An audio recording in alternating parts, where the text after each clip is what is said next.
Hey everyone, welcome to our third video in the Open World Gold Gathering series. You can find more information about this series in the description below. In this video, we'll be using mining and herbalism to gather materials from a route around Duskwood. The materials we'll be getting on this route include mage royal, bruiseweed, briarthorn, swift thistle, king's blood, heavy stone, iron ore, rough stone, copper ore, silver ore, grave moss, tin ore, coarse stone, wild steel bloom, life root, and some random gems from mining nodes. The gold per hour of running this route is 2,958. The average sale rate of the items we've gathered is 0.40, so Duskwood can generate about 1,183 gold each day for each hour you farm. Is this worth it?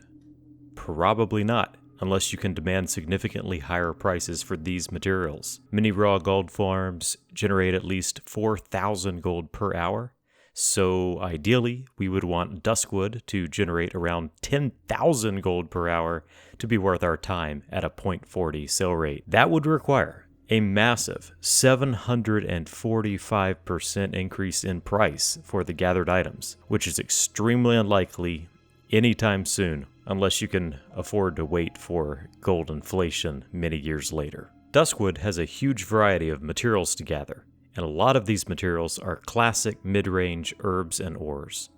Because most players level out of these mid-range classic zones quickly, these herbs and ores are often available in much reduced quantities compared to early and late game materials on the auction house. The major downside of Duskwood is that the zone is heavily obstructed by trees, hills, and the fog and the general darkness covering the zone. It's extremely annoying. It's hard to shut off your brain and gather materials here, because you'll be constantly dodging trees and just other random junk in your way. This is definitely not the zone for mindless farming. You have to pay attention, or you're going to get lost. Here are a few special things about this route. There are several small caves in Duskwood. All of these are very short and easy to navigate, so they're worth checking for mining nodes.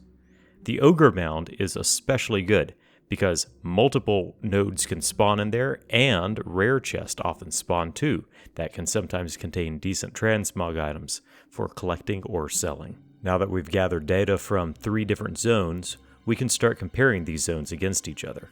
So far, despite its annoyances, Duskwood has the highest gold per hour of 2,958, and despite its lower sale rate, it has the highest gold per day, or gold per post on the auction house, of 1,183.